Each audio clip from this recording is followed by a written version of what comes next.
Welcome to Resonance Podcast, and boy, do we have an incredible deep dive for you today. I can't wait. Albert Einstein, from light to the universe, and let me tell you, his answers were totally mind-blowing. Oh, yeah. We're going to take you on a journey through the life and legacy of a man who truly, I don't use this word lightly, revolutionized our understanding of the cosmos.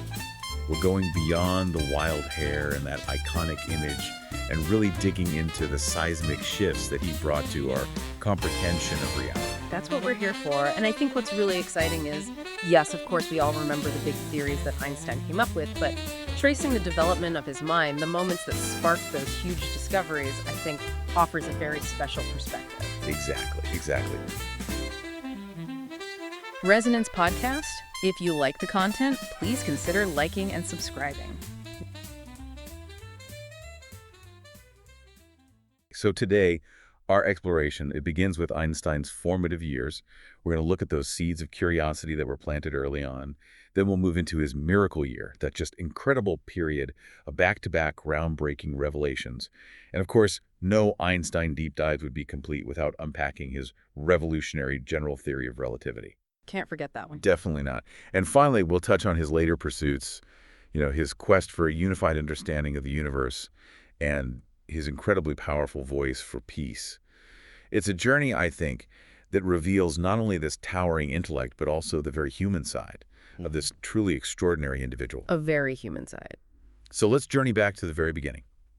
Albert Einstein, he's born in Ulm, Germany, 1879, and his family, they relocate to Munich pretty soon after. They do. His father, Hermann, he's involved in sales and engineering. Okay. His mother, Pauline Koch, was a talented pianist. Ah. And both parents, they came from secular Ashkenazi Jewish backgrounds. He also has a younger sister, Maria, or Maja, who becomes a very important person in his life later on. Gotcha. So Munich at that time, we've got to remember, it's in this period of huge industrialization, and his father and uncle actually ran a company, and their focus was electrical equipment.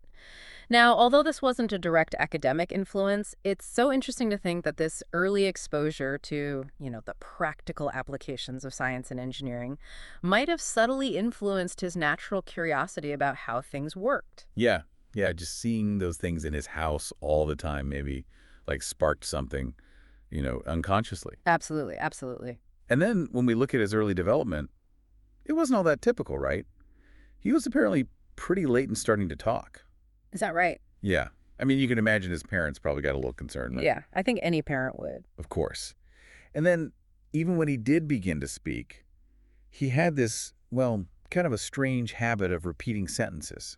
Yeah, it was something that people have often seen as, maybe a potential early sign of his kind of unique cognitive style. He actually even recalled this himself. He said that he preferred thinking in images rather than words. Wow. Yeah.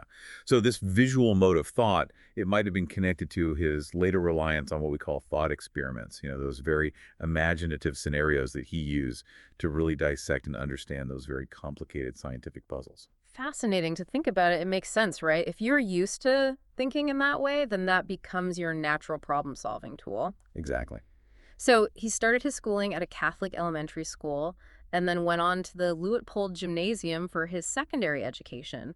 But from what we know, he found it pretty uninspiring. Yeah. He just didn't really thrive in that kind of environment. They focused so much on rote memorization and rigid structure. It didn't really allow him to explore, to question, to go beyond the curriculum in the way that he, naturally wanted to. Yeah.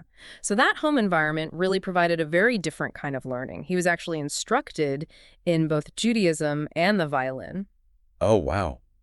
So his mother, being a pianist, she must have played a key role in, introducing him to music. She absolutely did. And it's really interesting because at first he actually resisted the violin. He wasn't very keen on it. But later on, when he discovered Mozart, that was it. That ignited a lifelong passion for music. Ah, the power of Mozart. Absolutely. And music actually became so significant to him. It wasn't just a hobby or a pastime. He found real solace and inspiration in it, almost like it was another channel for expressing his creativity. And there are those who believe there was a deep connection between his artistic and his scientific inclinations. I heard that too, that they weren't separate things in his mind. Yeah. Now, who could forget the famous compass story? Yay. It happened when he was around 5 or 6 years old. He was sick, and his father gifted him a compass. And he was just utterly captivated by this invisible force making that needle point north. It must have seemed almost magical. Oh, absolutely. And this experience, as simple as it might seem, was a huge turning point. Einstein himself said that it triggered this realization that something deeply hidden had to be behind things. It set him on this path of lifelong fascination with electromagnetism and this profound desire to really understand those hidden forces that govern the entire universe. It's amazing to think about, isn't it, that something so small could have such a huge impact on his life. Right. And his self-directed learning after that is just incredible. By 12, he'd taught himself geometry. Wow.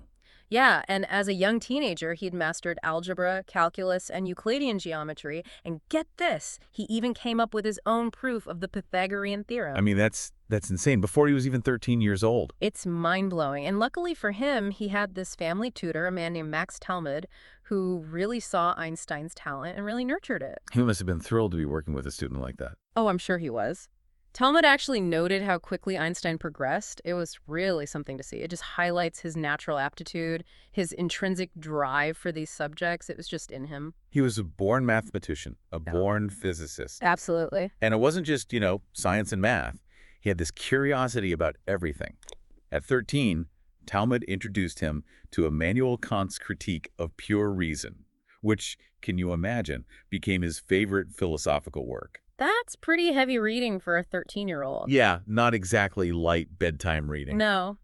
But it's fascinating because it probably played a crucial role in shaping how he thought. It made him a critical thinker. It gave him this willingness to challenge basic assumptions, not just in philosophy, but, as you'll see, later in his scientific work as well. Right. He wasn't afraid to question anything. Absolutely.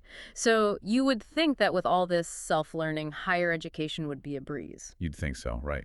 But no, he actually failed the entrance exam for ETH Zurich when he was 16. Yeah. See, while he was amazing at maths and science, he didn't do so well on the language and history parts of the exam. Ah, So the director of ETH Zurich actually advised him to attend a Swiss secondary school known for its more, I guess you could say, free-thinking approach. It was in Aarau. okay. So he went there, graduated in 1896, and then finally got admitted to ETH Zurich. Phew. Persistence pays off, right? It really does. So a few years later, he graduates from ETH Zurich, 1900, with a degree that qualifies him to teach both maths and physics. Sounds like a perfect start to a brilliant academic career. You'd think so, right? But it wasn't that simple. His professors actually didn't hold him in very high regard, which made it super difficult for him to find a university position.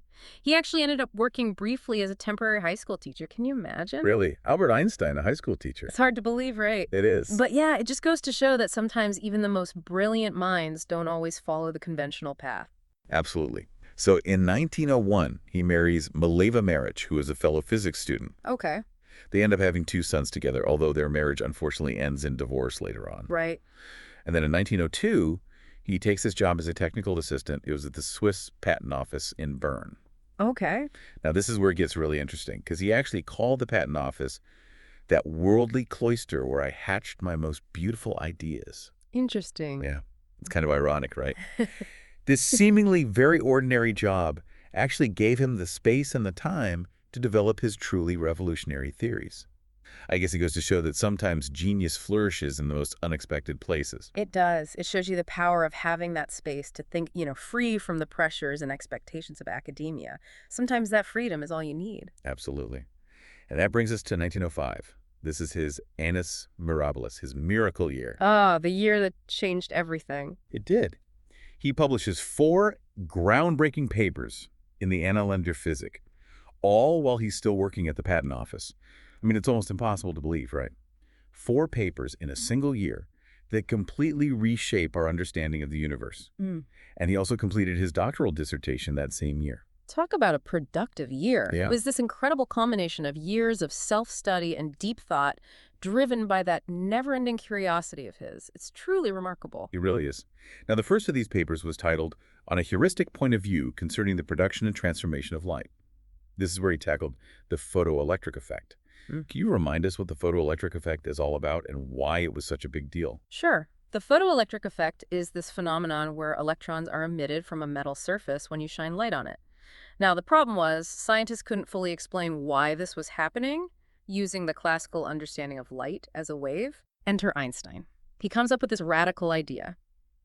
Light, in addition to behaving as a wave, can also exist as these discrete packets of energy, which he called quanta, and we now know them as photons. Okay. And here's the key point. He proposed that the energy of each photon is directly proportional to its frequency, and that relationship is expressed by the famous equation, E equals hf, where h is Planck's constant. Right. And this very simple equation explains why the energy of those emitted electrons depends on the frequency of the light, not its intensity, which was something that the wave theory couldn't explain. It was a huge deal. Yeah, it really was. This idea, this concept of the photon, it laid the very foundation for quantum mechanics and for the wave-particle duality of light, this mind-bending idea that light can behave as both a wave and a particle, depending on how you observe it. It's amazing. And for this work, he actually received the Nobel Prize in Physics in 1921. It was truly groundbreaking. It challenged the established view of light and set the stage for a whole new way of thinking about physics. And it was met with a lot of resistance initially. People were very skeptical. It took time for his ideas to gain acceptance. It always does, doesn't it, when you challenge those fundamental assumptions like that? Absolutely. Now, his second paper that year, it was titled, On the Movement of Small Particles Suspended in Stationary Liquids, Required by the Molecular Kinetic Theory of Heat. This one addressed what's known as Brownian motion. Ah, yes. Brownian motion. This is that random, jittery movement of tiny particles suspended in a fluid. Scientists had observed this phenomenon, but they couldn't fully explain why it happened. Right. So what did Einstein do? Well, Einstein came in and provided this beautiful theoretical explanation for Brownian motion. He showed that this seemingly random movement was actually caused by these constant collisions between the individual molecules of the liquid and those suspended particles. So it wasn't random at all. Not really. It was a result of the constant motion of those tiny molecules that make up the fluid, constantly bumping into the larger particles and causing them to jiggle around. That's incredible. And what's really cool is that Einstein didn't just propose this idea, he actually made quantitative predictions about how much these particles would move on average. And those predictions could be tested experimentally, which they were, and they were confirmed. This is a major breakthrough. Absolutely. It provided some of the most compelling evidence at the time for the existence of atoms and molecules. Remember, back then, this was still debated. Some scientists weren't convinced that atoms were real. Wow. And this paper also provided strong support for the theory of statistical mechanics, this branch of physics that deals with the behavior of large numbers of particles. It was a major step forward in understanding the microscopic world. So in a way, he was connecting the dots between the visible world and the invisible world of atoms and molecules. Exactly. And it wasn't just abstract theory. It had real, measurable consequences that helped solidify our understanding of matter at its most fundamental level. Now, his third paper, the one that he's probably most famous for, is on the electrodynamics of moving bodies. This is where he introduces the world to the special theory of relativity. And this one really changed everything. It completely revolutionized our understanding of space and time. It's pretty hard to wrap your head around, I'll be honest. It is. It really is. But it's worth the effort. So Einstein starts with two really simple postulates.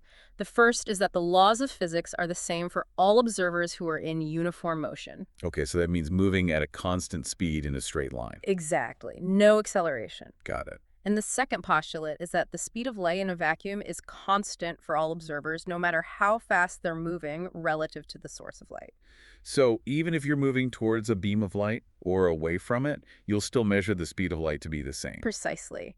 And these two postulates, they seem so simple, so obvious almost, but they lead to some truly mind-bending consequences. Like what? Well, for one thing, they completely challenge the Newtonian view of absolute space and absolute time, this idea that space and time are these separate, unchanging things that exist independently of the observer. Right. So what does Einstein say instead? He says that space and time are actually intertwined. They're part of this single fabric that he called space-time. And space-time, it's not this static thing. It can actually be warped and curved by gravity.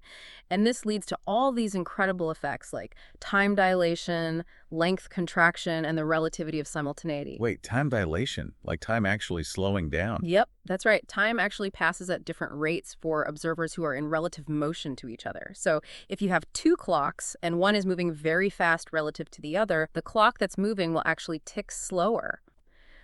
And then there's length contraction, which means that objects moving at high speeds, they actually appear shorter in the direction of their motion. And then there's a relativity of simultaneity, which means that two events that might seem simultaneous to one observer might not seem simultaneous to another observer who's moving relative to the first one. It all depends on your frame of reference. This is blowing my mind. It's pretty incredible, isn't it? And all of this came out of those two simple postulates about the laws of physics and the speed of light. And special relativity, it didn't just change our understanding of physics, did it? It also explained some really puzzling experimental results that scientists have been struggling with. Exactly. Remember the Michelson-Morley experiment? They were trying to detect this mysterious substance called the luminiferous ether, which they thought light waves traveled through. Yeah, and they couldn't find it. Right. And special relativity came along and showed that there's no need for the ether at all. Light can travel through a vacuum, and its speed is constant regardless of the motion of the source or the observer.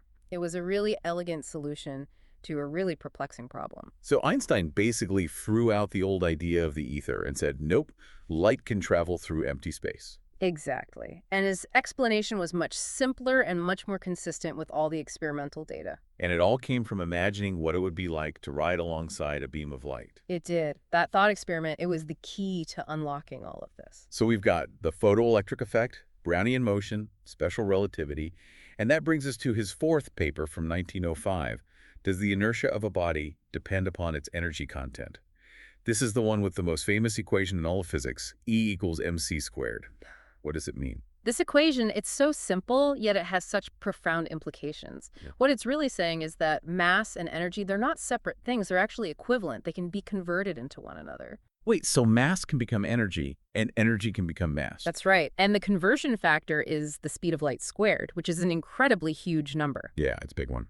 So what that means is that a very small amount of mass can be converted into a tremendous amount of energy and vice versa. Okay. This is the principle behind nuclear energy.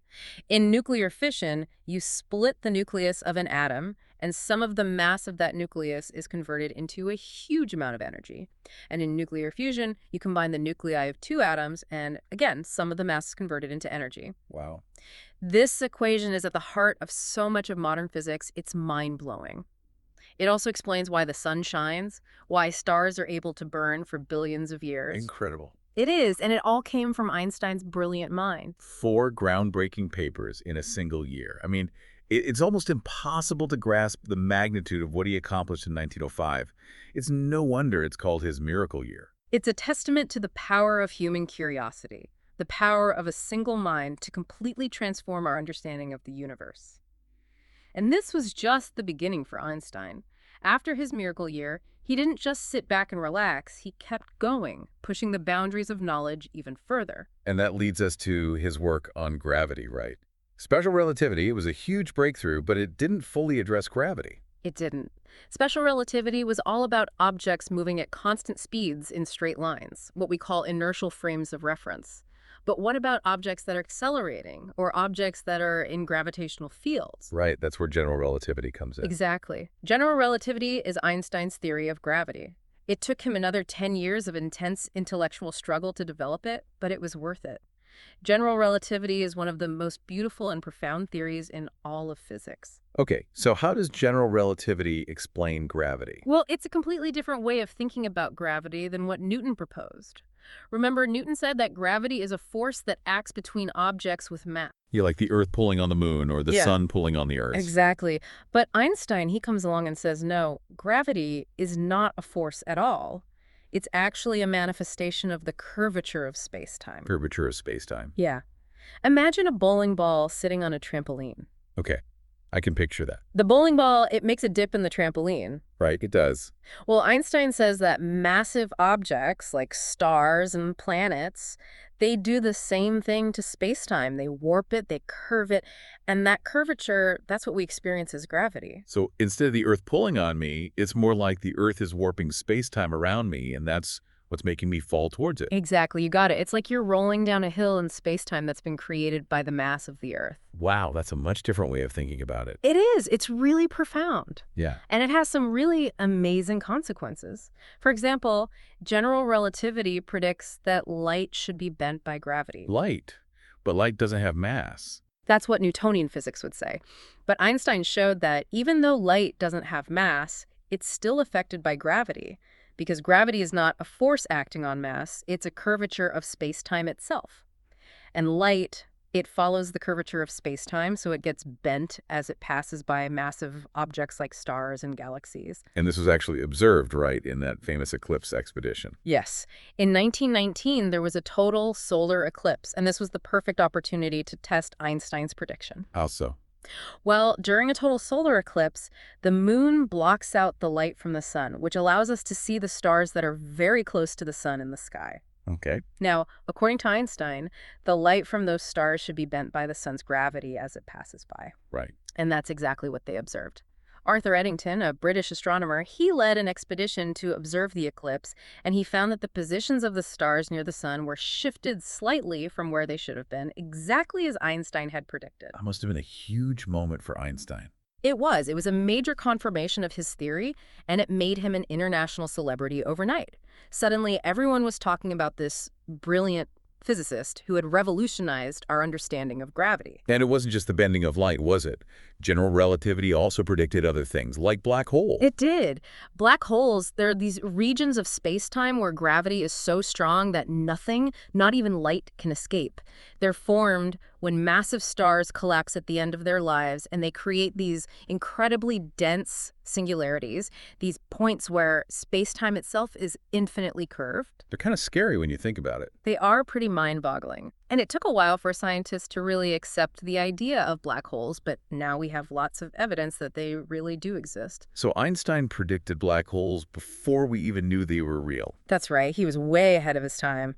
And general relativity also predicted the existence of gravitational waves, these ripples in space-time that are produced when massive objects accelerate. And it took 100 years, but we finally detected gravitational waves directly in 2015. 100 years. I don't know, it was a huge accomplishment, and it was another amazing confirmation of Einstein's theory.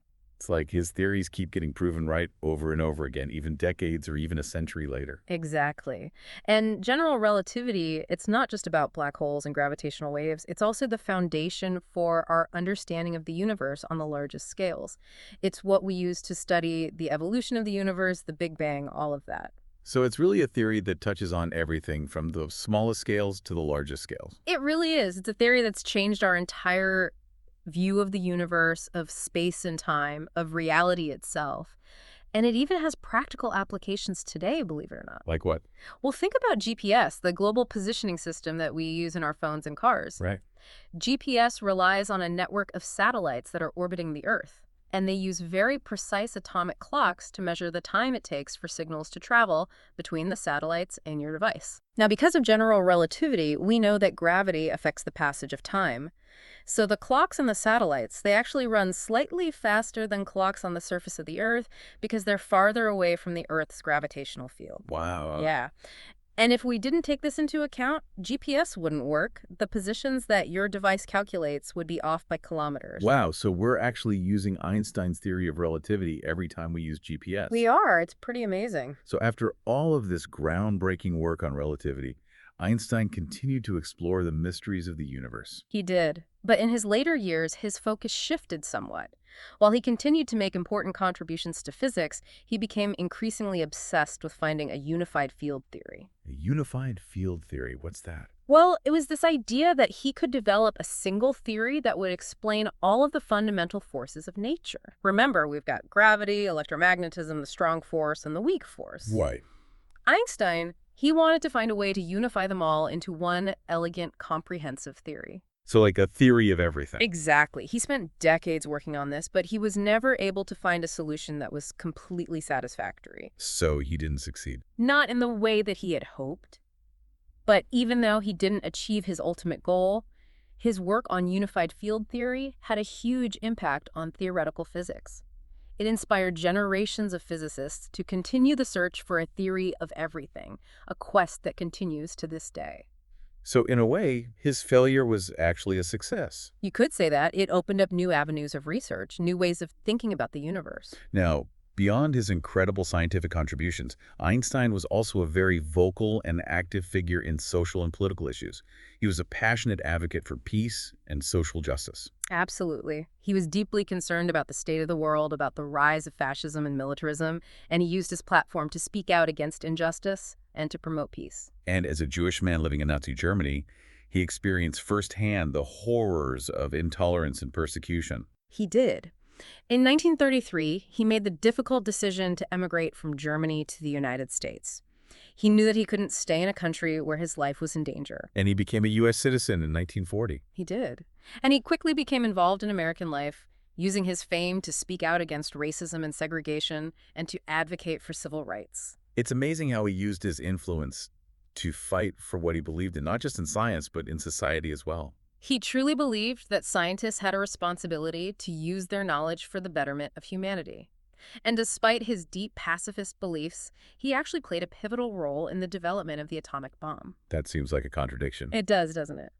But in 1939, with the threat of war looming, Einstein wrote a letter to President Roosevelt, warning him that Nazi Germany might be developing atomic weapons. And that letter led to the Manhattan Project, right? It did. The Manhattan Project was the top-secret American effort to develop the atomic bomb, and Einstein's letter was a key factor in its initiation. So even though he was a pacifist, he understood the gravity of the situation and felt compelled to act. He did. But after the war, he was horrified by the destructive power of the atomic bomb, and he dedicated the rest of his life to advocating for nuclear disarmament and for a world without war. It must have been a heavy burden to carry, knowing that his work had led to the creation of such a devastating weapon. It was, but he never stopped fighting for peace, and he remains an inspiration to people all over the world who are working to create a more just and peaceful world. And even though he didn't succeed in unifying all the forces of nature, he unified people across cultures and nations with his message of peace and his commitment to human dignity. That's a beautiful way to put it. So Albert Einstein, he passed away in 1955 at the age of 76. His brain, it was famously preserved for scientific research, although the findings have been mostly inconclusive. But his legacy, his impact on science and on society, it's immeasurable. He truly changed the world. He revolutionized our understanding of the universe. He challenged us to think differently about space and time, and he inspired generations of scientists and thinkers. And beyond his scientific contributions, he was a champion for peace and social justice, a reminder that we all have a responsibility to make the world a better place. He showed us the power of curiosity, the importance of questioning everything, and the beauty of a mind that's constantly striving to understand the universe and our place within it. His story is a testament to the power of human ingenuity, and it's a reminder that even the most complex mysteries can be unraveled with enough curiosity, perseverance, and a willingness to challenge the status quo. This is a Resonance Podcast. Thank you for stopping by. Please like and subscribe if you like the content. Thank you. Goodbye.